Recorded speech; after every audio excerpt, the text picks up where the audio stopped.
दोस्तों, अगर आप भी कब्जाधारी है या फिर अपने मकान को किराए से देते हैं तो आज ही देखिए पूरी वीडियो। हाल ही में दोस्तों, कोर्ट ने कब्जाधारी और मकान मालिकों के लिए ये अहम ऐलान किया है। और जैसा कि कोर्ट ने बताया है कि प्रॉपर्टी पर कब्जा करने वाले का ही पूरा अधिकार होगा। दोस्तों, अगर आपकी किसी अचल संपत्ति पर किसी ने कब्जा जमा लिया है तो उसे वहां से हटाने में लेट लतीफी नहीं करें। अगर आप अपनी संपत्ति पर दूसरे के अवैध कब्जे को चुनौती देने में देर की तो संभव है कि वह आपके हाथ से हमेशा के लिए निकल जाए। दोस्तों, सुप्रीम कोर्ट के फैसले के अनुसार अगर वास्तविक या वैध मालिक अपनी अचल संपत्ति को दूसरे के कब्जे से वापस पाने के लिए समय सीमा के अंदर कदम नहीं उठा पाएंगे तो उनका मालिकाना हक समाप्त हो जाएगा। यानी 12 वर्ष के अंदर ही उठाना होगा ये कदम। अगर आपने 12 वर्ष के अंदर कदम नहीं उठाए तो उस अचल संपत्ति पर जिसने कब्जा कर रखा है उसी को कानूनी तौर पर मालिकाना हक दे दिया जाएगा। हालांकि सुप्रीम कोर्ट ने अपने फैसले में ये भी स्पष्ट कर दिया कि सरकारी जमीन पर अतिक्रमण को इस दायरे में नहीं रखा जाएगा। यानी सरकारी जमीन पर अवैध कब्जे को कभी भी कानूनी मान्यता नहीं मिल सकती है।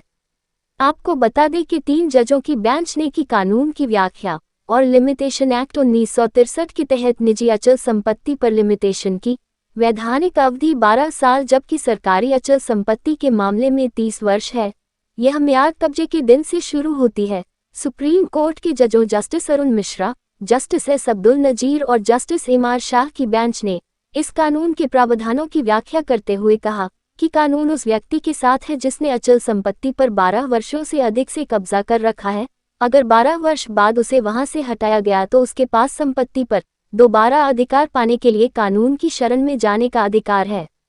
और जैसा कि सुप्रीम कोर्ट ने कहा, हमारा फैसला है कि संपत्ति पर जिसका कब्जा है उसे कोई दूसरा व्यक्ति बिना उचित कानूनी प्रक्रिया के वहां से हटा नहीं सकता है। अगर किसी ने 12 साल से अवैध कब्जा कर रखा है तो कानूनी मालिक के पास भी उसे हटाने का अधिकार भी नहीं रहेगा। ऐसी स्थिति में अवैध कब्जे वाले को ही कानूनी अधिकार मालिकाना हक मिल जाएगा। हमारे विचार से इसका परिणाम ये होगा कि एक बार अधिकार यानी राइट मालिकाना हक यानी टाइटल या हिस्सा मिल जाने पर उसे वादी कानून के अनुच्छेद 65 के दायरे में तलवार की तरह इस्तेमाल कर सकता है। वहीं प्रतिवादी के लिए यह एक सुरक्षा कवच होगा। अगर किसी व्यक्ति ने कानून के तहत अवैध कब्जे को भी कानूनी कब्जे में तब्दील कर लिया तो जबरदस्ती हटाए जाने पर वह कानून की मदद ले सकता है। प्रॉपर्टी डिस्प्यूट में आपको बता दें कि बिना वसीयत के भी हो जाएगा आपके प्रॉपर्टी का बंटवारा।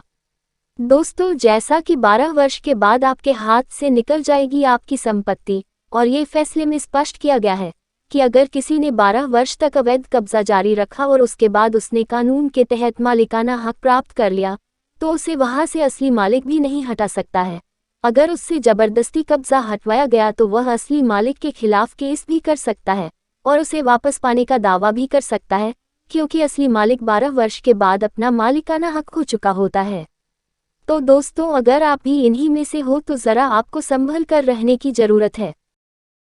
तो आप हमें कमेंट में अपनी राय जरूर दें और ऐसे ही और भी वीडियो देखने के लिए आप अपने इस चैनल को सब्सक्राइब भी जरूर करें।